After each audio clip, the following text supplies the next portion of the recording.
Саламатсыздарбы? Сиз күн сайын онлайн, смартфон, блогер, селфи, имидж деген сөздөрдү колдоносуз.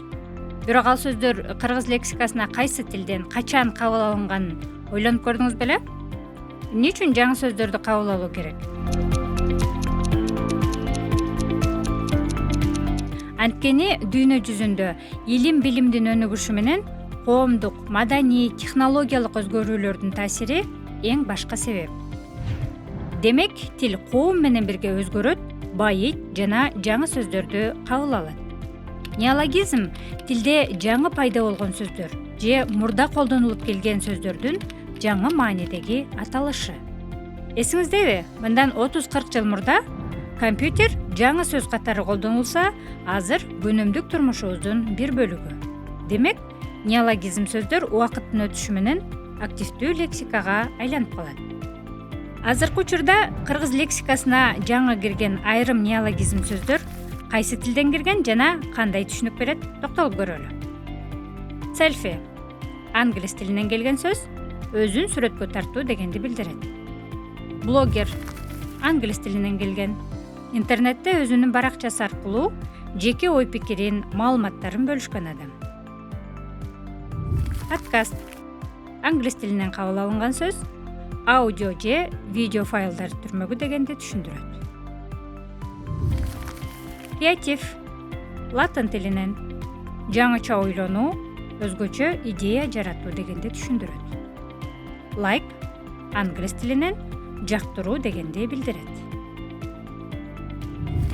Онлайн англис тилинен келген сөз, интернетке туташы аркылуу тармакка кошулган абал.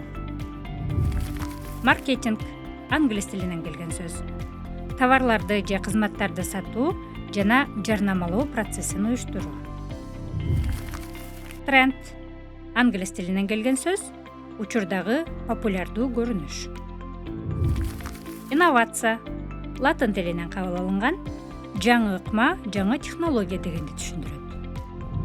Демек, ар бир жаңы сөздүн кыргыз лексикасына кабыл алынышы илим, техника жана коомдук терминдерди кыргызча түшүндүрүүгө жардам берип, жаңы көрүнүштөрдү атаганга мүмкүнчүлүк түзөт. Неологизм сөз байлыкты кеңейтет, илимий тилди өнүктүрөт жана замандын муктаждыгына ыңгайлаштырат. Келиңиз, канчалык деңгээлде неологизм сөздөрүн билесиз? Өзүңүздү текшерип көрүңүз.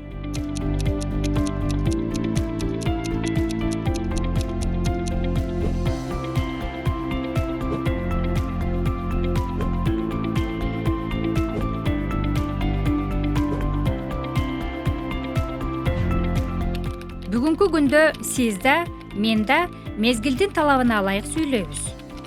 Сиз бул сөздөрдү жашооңузда колдоносузбу? Мисалы, коуч, насаатчы, кеңешчи же жеке өнүгүүгө жардам берген адис. Медиа,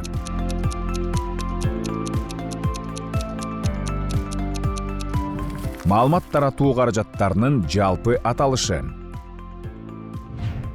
Дедлайн,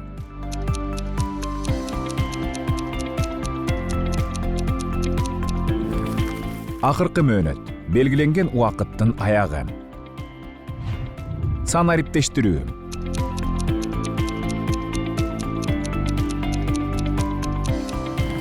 иш процесстерин, маалыматтарды электрондук формага өткөрүү. Мониторинг,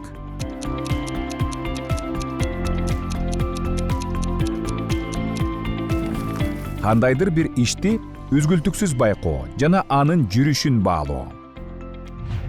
сөз замандын күзгүсү. Ал жандуу жана коом менен бирге өзгөрүп турат. Салам. Салам. Жаңы смартфон кут болсун.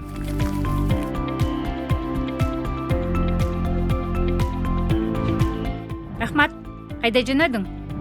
Шоу бизнестин өкүлдөрүнө жолукканы баратам. Кыргыз тилинин лексикасы бай болгондуктан, термин катары бөтөн тилден кирген жаңы түшүнүктөрдүн маанисин толук ачып берген сөздөр да бар. мисалы пароль, сыр сөз. Лайк, жактыруу. Офис, кеңсе. Комментарий, пикир. Наушник, кулакчын. Аккаунт, баракча. сабагыбыз соңуна келди. Саламатта калыңыздар.